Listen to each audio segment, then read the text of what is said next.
Coucou tout le monde, aujourd'hui je lance mon vlog et oui c'est une manière pour moi de vous partager une actu sans rentrer trop dans les détails mais au moins donc en l'évoquant ensemble et puis en allant à l'essentiel et de vous parler un petit peu plus de moi, de mon expérience en électrique, de la vie tout court. Voilà, souvent les sujets peuvent être liés à la voiture électrique mais pas que, donc on verra, je vous montrerai peut-être un peu les coulisses de tout ça. Donc voilà, on va commencer gentiment avec une première information. Donc je voulais revenir absolument sur quelque chose dont je vous ai parlé la semaine dernière, je crois, où il y a déjà 15 jours, ça va tellement vite. C'est-à-dire que vous avez peut-être vu passer l'information selon laquelle Amazon soutient donc une start-up qui s'appelle Slate Auto et la vocation de cette start-up, c'est, figurez-vous, de lancer aux États-Unis un pick-up et je vous avais même dit, je crois, moins de 25 000 $ ou moins de 25 000 €. Finalement, ça y est, l'annonce a été faite officiellement et je voulais vraiment revenir dessus. Ce ne sera pas moins de 25 000, mais c'est moins de 20 000 $. Donc la startup va donc lancer, c'est donc fin 2026, ce pick-up électrique, 100% électrique. Et moi, je trouve le concept vraiment intéressant. C'est un pick-up qui sera modulaire. En fait, vous avez une base de pick-up et vous allez avoir une centaine d'accessoires qui seront proposés au catalogue pour pouvoir personnaliser la bête. Et c'est ce qui leur permet de rester ultra bas en prix et d'être ultra compétitif. Donc je voulais vraiment revenir là-dessus. Donc les quelques infos, c'est fin 2026 donc pour la pré-série je crois, et puis vraiment lancement à plein pot sur 2027. Donc c'est pas encore tout de suite, mais on s'en rapproche vraiment. Ça sera donc une usine aux États-Unis, donc dans le Michigan. La question c'est est-ce que ça sera en France? Ça j'en sais rien, j'ai rien vu là-dessus. Mais bon, Amazon c'est un groupe mondial, donc pourquoi pas imaginer qu'un jour ils fassent ça en France. Donc la base c'est un pick-up, mais il peut être transformé en SUV, donc en rajoutant un module qui est au catalogue. Il y a une centaine de modules. Ces modules-là, vous pouvez les commander dès le départ. Dès le passage de commande, vous pouvez donc constituer votre pick-up modulable 100% électrique.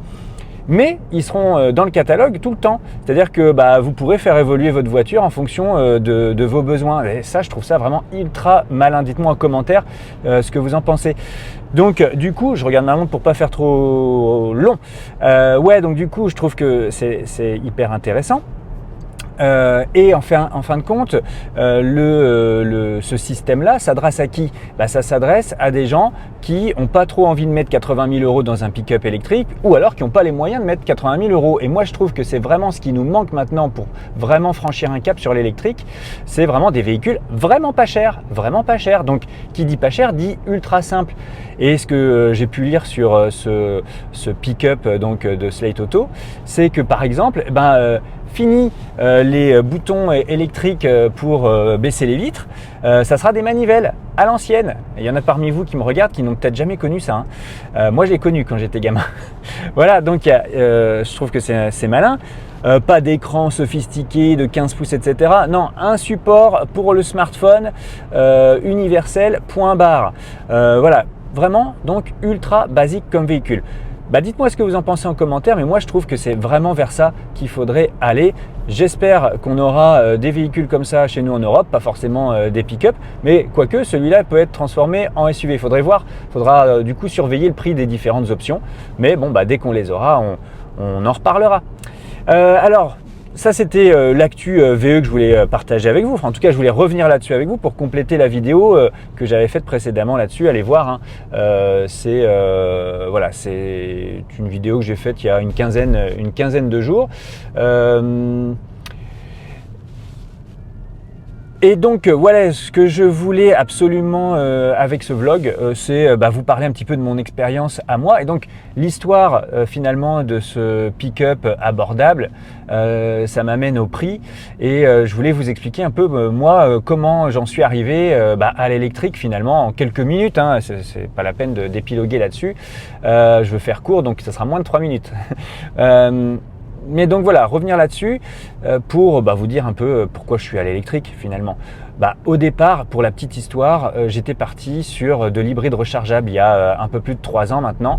3-4 ans, j'ai commencé à me renseigner là-dessus. J'étais parti sur de l'hybride rechargeable et comme peut-être certains parmi vous, je me suis aperçu que c'était pas forcément la meilleure option, ni en termes de prix, ni en termes de coût de revient, ni en termes d'environnement. Voilà. Pour ma part, l'environnement, c'est pas du tout la préoccupation numéro 1 qui m'a fait venir à l'électrique. La préoccupation numéro 1 qui m'a fait venir à l'électrique, c'est le coût.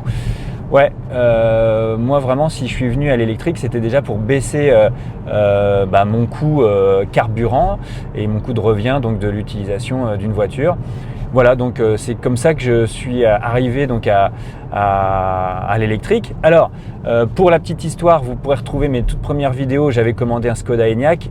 C'était pendant la crise des composants électroniques. Il n'arrivait pas. J'ai pu annuler ma commande et finalement, j'ai eu la chance d'avoir une Tesla Model 3 pendant 3 ans en LOA, qui a été notre premier véhicule électrique et vraiment, c'était une super expérience. Ça, vous le savez, vous avez peut-être vu d'autres vidéos sur ma chaîne qui en témoignent.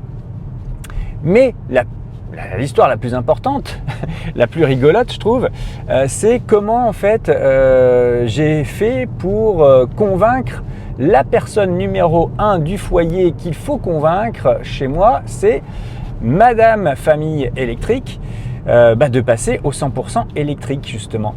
Et elle est très très pragmatique, Madame Électrique, elle est très terre à terre. Donc il y avait deux choses, il y avait le coût de revient bien sûr, mais il y avait un deuxième aspect qui était ultra important, c'était l'autonomie. L'autonomie, elle voulait être rassurée par rapport à ça. Nous, on a nos familles qui sont en Normandie, donc l'idée c'était de savoir si on pourrait aller en Normandie sans trop galérer, comment on pourrait recharger, etc., etc. Donc figurez-vous, j'aimerais bien le retrouver, mais j'avais fait un PowerPoint à l'époque, vraiment, alors je sais plus, j'avais au moins une dizaine de slides avec donc d'un côté les simulations financières et de l'autre des extractions de l'application d'ABRP de planification de trajet. Oui, donc je suis allé jusque là, j'ai fait plein de copies d'écran, etc. Et je lui ai montré par A plus B que c'était jouable. Voilà comment j'ai fait moi pour convaincre Madame Famille Électrique de passer au 100% électrique. Voilà. Dites-moi en commentaire comment si vous avez eu à convaincre quelqu'un autour de vous, dans votre famille, un ami, un conjoint, de passer à l'électrique. Ça serait intéressant de partager tout ça. Je vais m'en arrêter là. Je vais faire des formats courts. Demain, on se retrouve et demain, je vais vous montrer un truc important, mais qui me fait un peu suer, pour parler poliment. C'est ma première erreur avec cette Xpeng G6. Donc on se retrouve demain, je vous parle de ma première erreur avec le Xpeng G6. Petit teasing, ça se trouve derrière moi. Je vous montre ça demain et puis on parle d'un autre sujet d'actu VE. Allez, j'espère que vous avez apprécié ce petit format court. Abonnez-vous pour pas louper les prochains. Normalement c'est tous les jours, donc sous forme de vlog, et je répondrai aussi parfois à certains de vos commentaires. Allez, à ciao, salut, à demain.